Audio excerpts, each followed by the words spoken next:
नमस्कार, झारखंड समाचार में आप सबका स्वागत है। आइए जानते हैं झारखंड की तमाम छोटी बड़ी खबरों को। इससे पहले चैनल को सब्सक्राइब नहीं किया है तो प्लीज चैनल को सब्सक्राइब कर बेल आइकन को प्रेस कर दीजिए ताकि खबरों का अपडेट आपको मिलता रहे।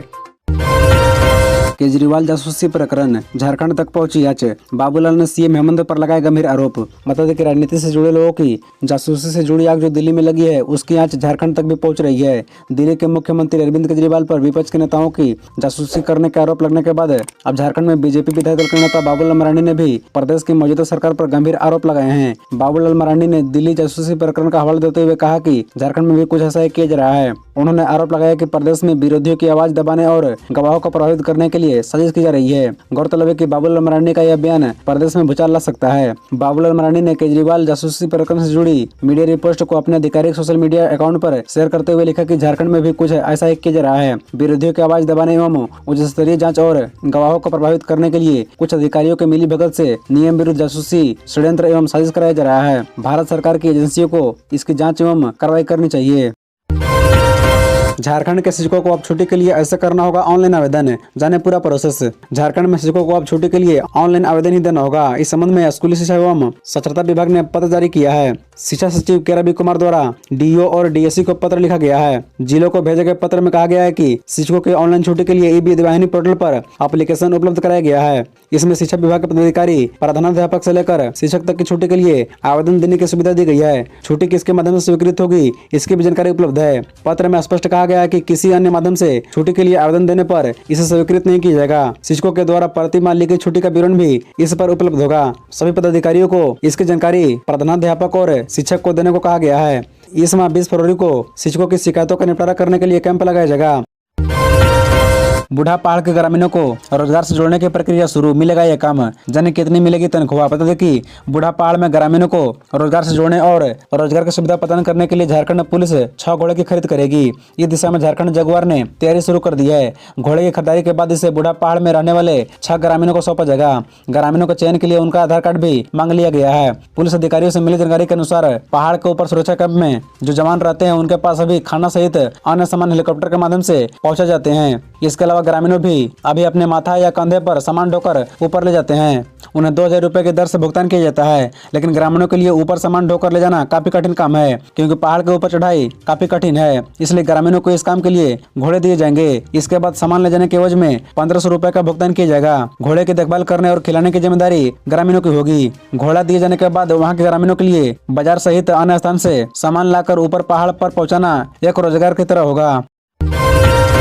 गोड्डा के भाजपा सांसद निशिकांत दुबे ने स्पीकर को लिखी चिट्ठी, राहुल गांधी के खिलाफ अवमानना की कार्रवाई। बता दें कि भारतीय जनता पार्टी के सांसद डॉक्टर निशिकांत दुबे ने कांग्रेस के पूर्व राष्ट्रीय अध्यक्ष और सांसद राहुल गांधी के खिलाफ कार्रवाई की मांग की है। डॉक्टर दुबे ने लोकसभा अध्यक्ष ओम बिरला को एक पत्र लिखा है जिसमें कहा है कि राहुल गांधी ने प्रधानमंत्री नरेंद्र मोदी पर कई आरोप लगाए हैं। इसके समर्थन में उन्होंने कोई सबूत नहीं दिया है। राहुल गांधी का यह कृत्य प्रधानमंत्री की नहीं है, सदन की भी अवमानना है। निशिकांत दुबे ने एक पेज की अपनी चिट्ठी में rules of procedure and conduct of business in Lok Sabha के रूल 223 के तहत सांसद राहुल गांधी के खिलाफ प्रिविलेज नोटिस दिया है। उन्होंने असंसदीय और अमर्यादित भाषा का इस्तेमाल किया है, इसलिए उनके खिलाफ अवमानना की कार्रवाई होनी चाहिए। बता दें कि मंगलवार को लोकसभा में देश के जाने माने उद्योगपति अडानी के मसले पर जमकर हंगामा हुआ। सरकार और विपक्ष के बीच वार पलटवार हुआ। अडानी समूह से जुड़े मुद्दे पर कांग्रेस ने सरकार को घेरा। सदन में राष्ट्रपति के अभिभाषण पर चर्चा में भाग लेते हुए कांग्रेस के सबसे बड़े नेता राहुल गांधी ने सरकार पर तीखा हमला बोला। लोबिन हेम्ब्रम की चेतावनी, 4 मार्च को प्रमंडलीय सम्मेलन तो 24 फरवरी को बंद रहेगा झारखंड, जाने कब क्या होगा। बता दें कि बोरियो के झामुमो विधायक लोबिन हेम्ब्रम अपनी सरकार के खिलाफ हमलावर हैं। कभी उन्होंने 1932 खतियान के मुद्दे पर राज्य सरकार को घेरा तो कभी निजी नीति पर। हाल ही में वे पारसनाथ पहाड़ी वाले विवाद को लेकर कहा कि पारसनाथ आदिवासियों का है। साथ ही उन्होंने आंदोलन की चेतावनी देते हुए कहा कि 4 मार्च को हजारीबाग में प्रमंडलीय सम्मेलन होगा, तो वहीं 13-14 मार्च को विधानसभा के समक्ष धरना और 15 मार्च को विधानसभा घेराव किया जाएगा। 18 मार्च को राजधानी रांची में रैली होगी, जबकि 21 और 22 फरवरी को पारसनाथ में आदिवासियों का जुटान होगा। उन्होंने कहा कि पारसनाथ आदिवासियों का मारांगबरू स्थल था और रहेगा।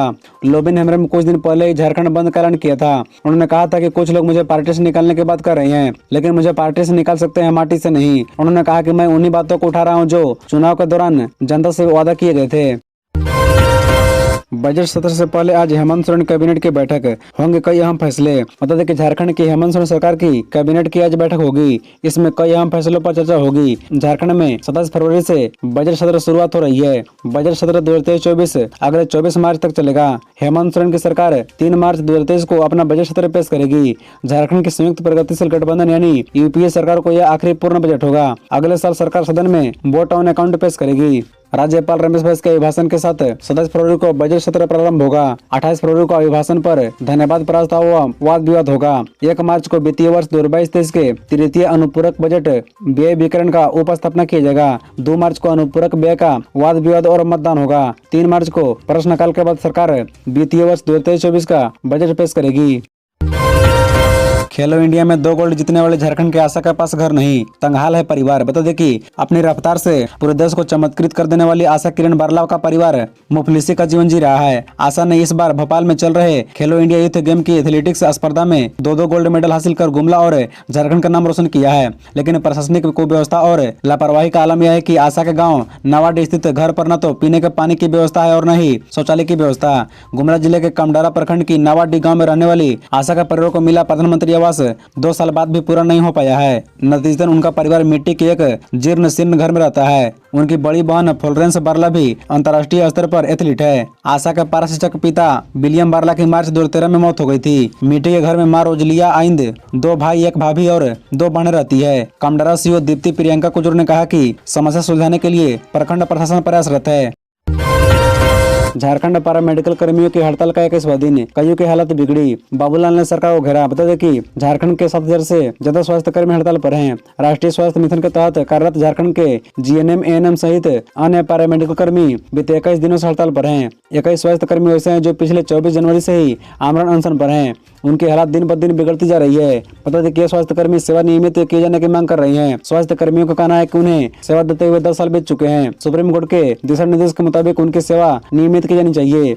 मतलब कि राज्य भर के हजारों स्वास्थ्य कर्मी राजधानी रांची में राजभवन के समक्ष हड़ताल पर बैठे हैं। गौरतलब है कि पारा मेडिकल कर्मी 16 जनवरी से ही आंदोलनरत हैं। 16 जनवरी को पारा मेडिकल कर्मियों ने मोरहाबादी मैदान में मुख्यमंत्री आवास तक रैली का आयोजन किया था, लेकिन उन्हें बीच रास्ते में ही रोक दिया गया था। तब से सभी स्वास्थ्य कर्मी राजभवन के समक्ष ही बैठे हैं। गौरतलब है कि ऑल झारखंड पारा मेडिकल एसोसिएशन ने भी हड़ताल का समर्थन किया है। इसी बीच बाबूलाल मरांडी ने हेमंत सरकार पर हड़ताली स्वास्थ्य कर्मियों की नजरअंदाज करने पर आरोप लगाया है। बीजेपी विधायक दल के नेता बाबूलाल मरांडी ने कहा कि झारखंड में 7,000 स्वास्थ्य कर्मी हड़ताल पर हैं। पहले से ही कर्मियों की कमी का दंश झेल रहे राज्य की स्वास्थ्य सुविधाएं अब भगवान भरोसे ही चल रहा है। विगत 21 दिनों से आंदोलनरत इन कर्मियों में से 21 आमरण अनशन पर हैं। कईयों की हालत बिगड़ गई है, लेकिन सरकार की नींद अभी नहीं खुली है।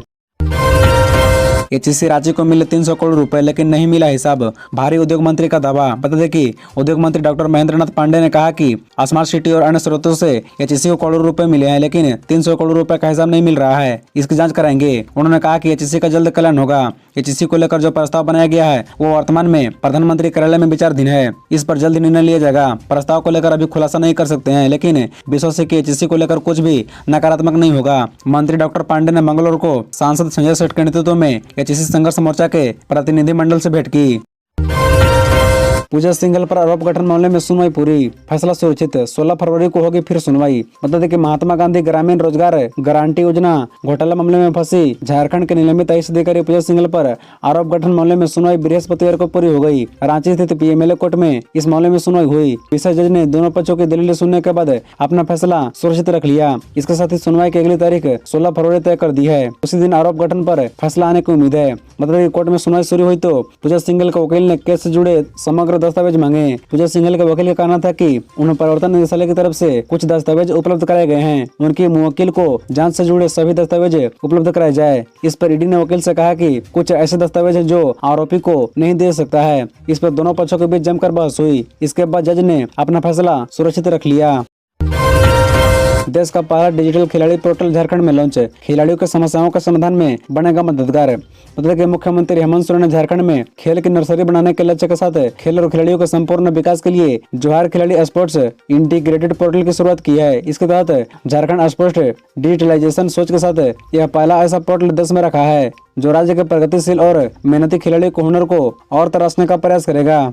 मुख्यमंत्री द्वारा शुरू किया गया यह पोर्टल स्पोर्ट्स डिजिटलाइजेशन की सोच को मजबूत आधार देता है। एक ही पोर्टल पर खिलाड़ी, परीक्षक, रेफरी, सभी खेल अकादमी, खेल मैदान और खेल स्टेडियम की जानकारी उपलब्ध है। वहीं पोर्टल पर भविष्य में राज्य में आयोजित होने वाले राज्य और जिला स्तरीय प्रतियोगिता की भी जानकारी मिल सकेगी। इस पोर्टल में प्रत्येक खिलाड़ियों का विस्तृत डेटाबेस और उनके द्वारा खेले गए प्रतियोगिताओं की जानकारी एक क्लिक में मिल सकेगी। पोर्टल में कुल 32 खेलों को जोड़ा गया है ताकि इंडियन ओलंपिक एसोसिएशन से मान्यता प्राप्त सभी 32 खेल के खिलाड़ियों को लाभ मिल सके। खबरों से जुड़े रहने के लिए चैनल को सब्सक्राइब, वीडियो को लाइक एवं एक दूसरे से शेयर जरूर करें। धन्यवाद।